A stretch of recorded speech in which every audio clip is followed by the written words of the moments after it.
तो दोस्तों स्वागत है आप सभी लोगों का हमारे यूट्यूब चैनल D2 एग्रीकल्चर पर। दोस्तों आज हम वेजिटेबल साइंस के इम्पोर्टेंट क्वेश्चन को डिस्कस करेंगे जो आने वाले एग्ज़ाम के लिए इम्पोर्टेंट रहने वाला है। तो दोस्तों यदि आप हमारे चैनल पर नए हैं तो चैनल को सब्सक्राइब कर लें तथा बेल आइकन को दबाना ना भूलें ताकि आने वाली वीडियो की नोटिफिकेशन आपको टाइम पर मिलते रहे। ओके दोस्तों स्टार्ट करते हैं फर्स्ट क्वेश्चन से। फर्स्ट क्वेश्चन है optimum CO2 concentration in green house tomato. दोस्तों बताना है कि ग्रीन हाउस टोमेटो के लिए CO2 का कंसंट्रेशन कितना होता है। तो इसका राइट आंसर है ऑप्शन ए 4000 ppm। ओके दोस्तों याद रखना सभी, ग्रीन हाउस टोमेटो के लिए CO2 कंसंट्रेशन कितना रिक्वायरमेंट होता है 4000 ppm। ओके नेक्स्ट क्वेश्चन देखते हैं। Tomatine content is higher in tomato. दोस्तों बताना है कि टोमेटिन कंटेंट टोमेटो के कौन से पार्ट में सबसे ज़्यादा हायर होता है, सबसे ज़्यादा पाया जाता है। तो इसका राइट आंसर हो जाएगा ऑप्शन ए लीव्स में। ओके दोस्तों टोमेटिन सबसे ज़्यादा लीव्स में, उसके बाद फ्लावर, उसके बाद फ्रूट्स में पाया जाता है। ओके थोड़ा टोमेटिन के बारे में डिस्कस कर लेते हैं। तो टोमेटिन क्या है? टोमेटिन एक ग्लाइकोएल्कलॉइड्स है जो leaves, stem, flower and fruits में पाया जाता है। सबसे कम फ्रूट्स में पाया जाता है। ओके अगर टोमेटिन की प्रॉपर्टीज की बात करें तो इसमें fungicidal and antimicrobial and insecticidal property पाया जाता है। ओके दोस्तों अगर टोमेटिन की केमिकल फार्मूला की बात करें तो इसका केमिकल फार्मूला क्या है C50H83NO21 होता है। ओके दोस्तों याद रखना क्या है फार्मूला C50H83NO21 इसका केमिकल फार्मूला है टोमेटिन का। ओके दोस्तों याद रखना सभी, यहाँ पर देख सकते हैं लीव्स में सबसे ज़्यादा टोमेटिन कंटेंट पाया जाता है। नेक्स्ट क्वेश्चन देखते हैं। Pollination in brinjal due to. दोस्तों बताना है कि ब्रिंजल में पॉलिनेशन किसके कारण होता है। तो इसका राइट आंसर हो जाएगा option D. Okay B and C, bumble bees and honey B दोनों के कारण क्या है पॉलिनेशन होता है ब्रिंजल में। ओके दोस्तों मेनली जो है bumble bee and honey bee के कारण ही होता है। नेक्स्ट क्वेश्चन देखते हैं। Pant Rituraj is a variety of. दोस्तों बताना है कि पंत ऋतुराज किसकी वैरायटी है। तो इसका राइट आंसर हो जाएगा ऑप्शन ए ब्रिंजल। ब्रिंजल की वैरायटी है पंत ऋतुराज। ओके दोस्तों पंत ऋतुराज एक इम्पोर्टेंट वैरायटी है, देख लेते हैं। एक हाइब्रिड है जिसका क्रॉस क्या है T3PPC है, जो मैट कहाँ से हुआ है पंतनगर से डेवलप हुआ गया है। ठीक है पंत ऋतुराज पंतनगर से डेवलप किया गया है ना, जो पर्पल कलर के होते हैं, राउंड एंड पर्पल कलर होते हैं। ओके दोस्तों राउंड एंड पर्पल कलर के होते हैं इसके फ्रूट्स जो है। तो दोस्तों याद रखना सभी। नेक्स्ट क्वेश्चन देखते हैं। Pungency of chilli is measured by. दोस्तों बताना है कि चिली में पंजेंसी को किससे मेजर्ड करते हैं। तो इसका राइट आंसर हो जाएगा option A Scoville heat unit. Okay Scoville heat unit से मेजर करते हैं। ओके दोस्तों याद रखना सभी, इंपॉर्टेंट क्वेश्चन है। चिली में अगर पंजेंसी की बात करें तो पंजेंसी किसके कारण होता है दोस्तों। तो ये होता है कैप्सिसिन के कारण। ओके कैप्सिसिन के कारण होता है, पंजेंसी होता है। एंड जो कैप्सिसिन का फॉर्मूला क्या होता है C18H27NO3। ओके C18H27NO3 होता है। ओके दोस्तों याद रखना सभी। नेक्स्ट क्वेश्चन देखते हैं। Selling percentage of P is. दोस्तों बताना है कि सेलिंग परसेंटेज कितना होता है पी का। तो इसका राइट आंसर हो जाएगा ऑप्शन ए 35 to 40%। ओके दोस्तों याद रखना सभी, सेलिंग परसेंट कितना होता है पी का 35 से 40% होता है। ओके नेक्स्ट क्वेश्चन देखते हैं। Female ratio male ratio for seed production in chilli. दोस्तों बताना है कि चिली में सीड प्रोडक्शन के लिए फीमेल एंड मेल रेशियो कितना होता है। तो इसका राइट आंसर हो जाएगा ऑप्शन डी 2:1। ओके मतलब 2 फीमेल है एंड 1 मेल है। ओके याद रखना सभी, सीड प्रोडक्शन के केस में है ये 2:1। ओके दोस्तों नेक्स्ट क्वेश्चन देखते हैं। Dancing style of stigma present in. दोस्तों बताना है कि किसमें कौन से क्रॉप में dancing style of stigma present होता है। तो इसका राइट आंसर हो जाएगा option D broad bean. Broad bean में डांसिंग स्टाइल पाया जाता है स्टिग्मा का। ओके, नेक्स्ट क्वेश्चन देखते हैं। पुसकातकी इज अ वैरायटी ऑफ। दोस्तों बताना है कि पुसकातकी किसकी वैरायटी है, तो इसका राइट आंसर हो जाएगा ऑप्शन बी कॉलीफ्लावर की। ओके दोस्तों, पुसकातकी इंपॉर्टेंट वैरायटी है कॉलीफ्लावर की। इसके बारे में थोड़ा सा जान लेते हैं। पुसकातकी जो है कि हाईली रेजिस्टेंस है black rot and free from riceyness. Okay, क्या है इसका फीचर्स, क्या है? ब्लैक रॉट के लिए रेजिस्टेंट है एंड रिसीनेस से फ्री फ्रॉम है। ओके, इसमें रिसीनेस की प्रॉब्लम नहीं आती है। दोस्तों रिसीनेस के यहाँ पर टर्म्स यूज हुआ है, तो इसके बारे में जान लेते हैं थोड़ा। रिसीनेस क्या होता है? रिसीनेस किसके कारण होता है? यह होता है excess nitrogen and fluctuation in temperature and high humidity के कारण रिसीनेस का प्रॉब्लम आता है। इसमें आता है कॉलीफ्लावर में। ओके दोस्तों, याद रखना सभी। नेक्स्ट क्वेश्चन देखते हैं। Aparna is a variety of.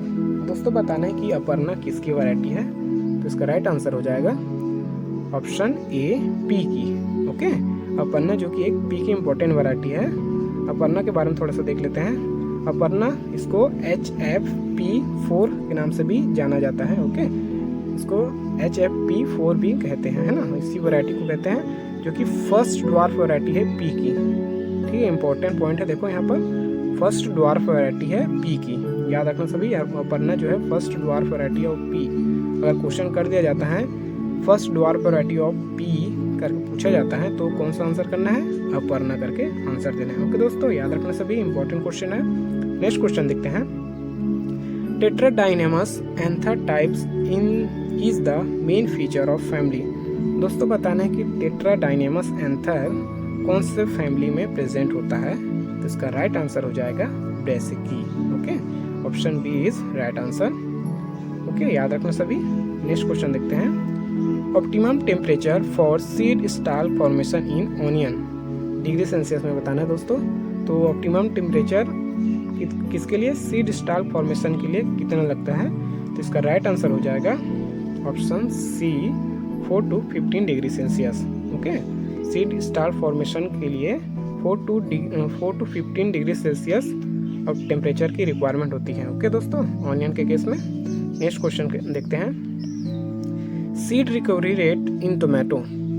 दोस्तों बताना है कि टोमेटो में सीड रिकवरी रेट कितना होता है, तो इसका राइट आंसर हो जाएगा option B 0.5 to 1%। Okay, seed recovery rate कितना है टोमेटो की? 0.5 to 1% होता है। ओके, नेक्स्ट क्वेश्चन देखते हैं।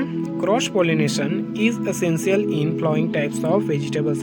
दोस्तों बताना है कि क्रॉस पॉलिनेशन किस टाइप की वेजिटेबल में सबसे एसेंशियल होता है या सबसे ज़्यादा आवश्यकता पड़ती है, तो इसका राइट आंसर हो जाएगा ऑप्शन बी डायोसियस। ओके दोस्तों, डायोसियस प्लांट्स में या डायोसियस वेजिटेबल्स में क्यों आवश्यकता पड़ती है? क्योंकि जो कि डायोसियस प्लांट्स है या वेजिटेबल्स हैं उसके फ्लावर्स में या तो मेल पार्ट्स ही प्रेजेंट होता है, एक फ्लावर में मेल पार्ट्स होगा और दूसरे फ्लावर में फीमेल पार्ट्स प्रेजेंट होता है, इसलिए इसमें क्रॉस पॉलिनेशन की आवश्यकता पड़ती है। ओके दोस्तों, याद रखना सभी। नेक्स्ट क्वेश्चन देखते हैं। Cross pollination in plants bearing bisexual flower is due to. दोस्तों बताना है कि जो बाइसेक्सुअल फ्लावर्स वाले पौधे होते हैं उसमें क्रॉस पॉलिनेशन के कारण क्या होता है, तो इसका राइट आंसर है option D all of above. इसके कारण डायचोगेमी, हर्कोगेमी एंड हेटेरोस्टाइली हो जाता है। Okay, in pollen development gametocytes induce a problem of. दोस्तों पोलन डेवलपमेंट में गैमेटोसाइट कौन से प्रॉब्लम इंट्रोड्यूस करता है, तो इसका राइट आंसर हो जाएगा ऑप्शन ए स्टेरिलिटी। ओके दोस्तों, याद रखना सभी। नेक्स्ट क्वेश्चन देखते हैं। Production of seed without fertilisation is term as. दोस्तों बताना है कि जब सीड का प्रोडक्शन होता है बिना फर्टिलाइजेशन के तो इसको क्या कहा जाता है, तो इसका राइट आंसर हो जाएगा option A option B parthenogenesis. Okay, parthenogenesis कहा जाता है जब सीड का प्रोडक्शन बिना फर्टिलाइजेशन के होता है, उसको पार्थेनोजेनेसिस कहा जाता है। ओके, नेक्स्ट क्वेश्चन देखते हैं। Most of the hybrid watermelons and cucumbers are.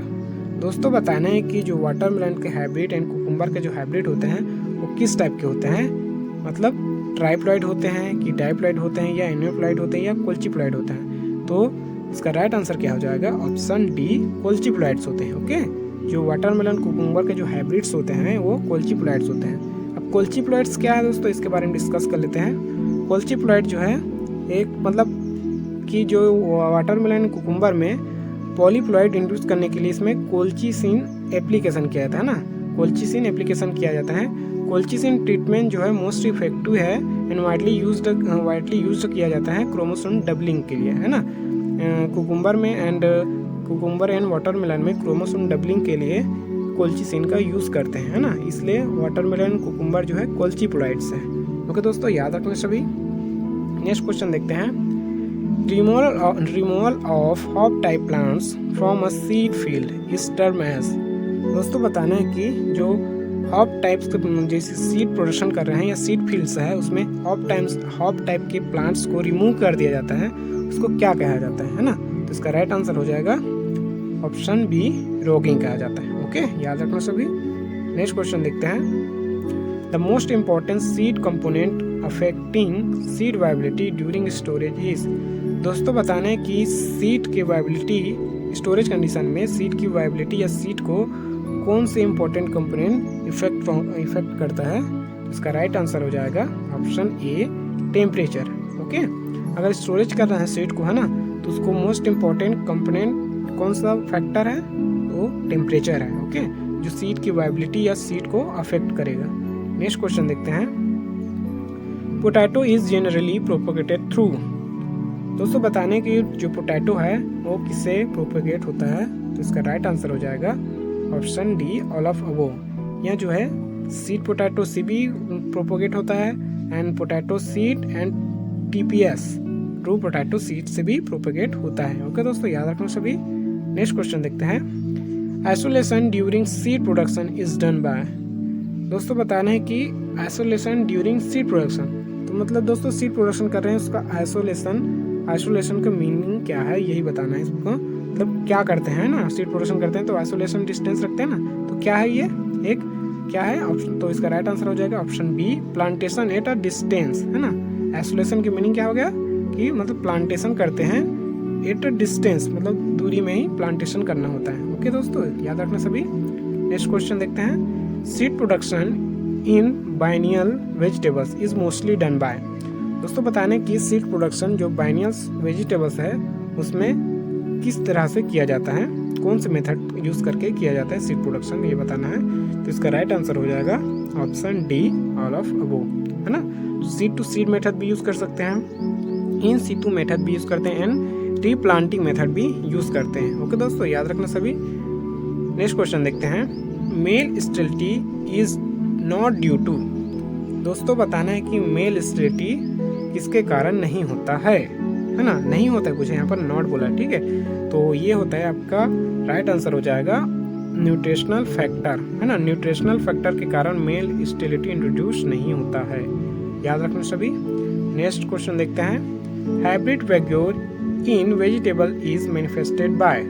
दोस्तों बताना है कि हाइब्रिड वैग्योर वेजिटेबल में हाइब्रिड वैग्योर किससे मैनिफेस्ट होता है, तो इसका राइट आंसर हो जाएगा option D, all of above. High yield, uniform in size, uniformity in maturity, इसका राइट आंसर है। ओके दोस्तों, नेक्स्ट क्वेश्चन देखते हैं। Watermelons for seed should be harvested when.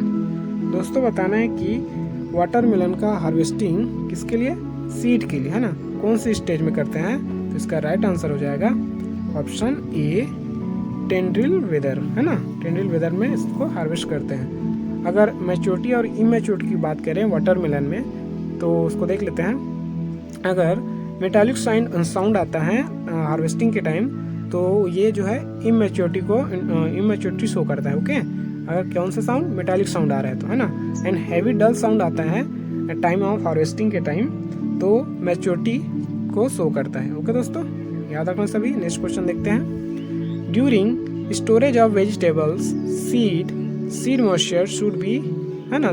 दोस्तों बताने कि वेजिटेबल सीड को स्टोर कर रहा है तो उसका सीड मॉइस्चर कितना % होना चाहिए, है ना। तो उसका राइट आंसर हो जाएगा ऑप्शन ए, लेस देन 10%। ओके, 10% से कम होना चाहिए उसका सीड मॉइस्चर, तभी वो स्टोरेज करेंगे तो लंबे समय तक ये स्टोर रह पाएगा। ओके दोस्तों, मतलब वेस्ट नहीं होगा। नेक्स्ट क्वेश्चन देखते हैं। The poorest seed storage capacity is in. दोस्तों बताना है कि सबसे पुअरेस्ट मतलब पुअरेस्ट सीड स्टोरेज कैपेसिटी कौन से क्रॉप का होता है, मतलब कौन से क्रॉप की सीड का होता है। तो इसका राइट आंसर हो जाएगा ऑनियन, है ना दोस्तों। ऑनियन की सीड की जो पुअरेस्ट स्टोरेज कैपेसिटी पाया जाता है ना, लगभग 1 से 2 वर्ष ही होता है। जिसे यहाँ पर देख सकते हैं, poorest storability of onion in 1 to 2 years. Okay, 1 to 2 years की ओनली 1 to 2 ईयर्स की इसकी स्टोरेज कैपेसिटी होता है। एंड गुड स्टोरर, जो कि गुड स्टोरर मतलब कौन सा आ जाए इसमें, जिसकी 4 से 5 साल तक हो सकता है गुड स्टोरर में, है ना, 4 से 5 ईयर्स, है ना। तो कौन कौन से क्रॉप आ जाता है, जिसको टोमेटो, ब्रिंजल, कोल क्रॉप्स, ये गुड स्टोरर है। ओके, नेक्स्ट क्वेश्चन देखते हैं। Nitrates are absorbed at pH below. दोस्तों बताना है कि कौन से pH में नाइट्रेट अब्सॉर्ब होता है ना। तो इसका राइट आंसर हो जाएगा ऑप्शन ए 5, pH 5 बिलो, मतलब 5 से कम रहेगा तभी नाइट्रेट अब्सॉर्ब होगा। ओके दोस्तों, याद रखना सभी। ओके दोस्तों, आज हम इतने ही क्वेश्चन करते हैं। अगर वीडियो पसंद आया तो लाइक करना, शेयर करना एंड सब्सक्राइब जरूर करना। ओके दोस्तों, मिलते हैं नेक्स्ट वीडियो में। दोस्तों अगर वीडियो की PDF चाहिए तो हमारे टेलीग्राम चैनल से जुड़ जाइए, वहाँ पर आपको सारे वीडियो की PDF उपलब्ध है, वहाँ से आप डाउनलोड कर लीजिए। ओके दोस्तों, थैंक यू।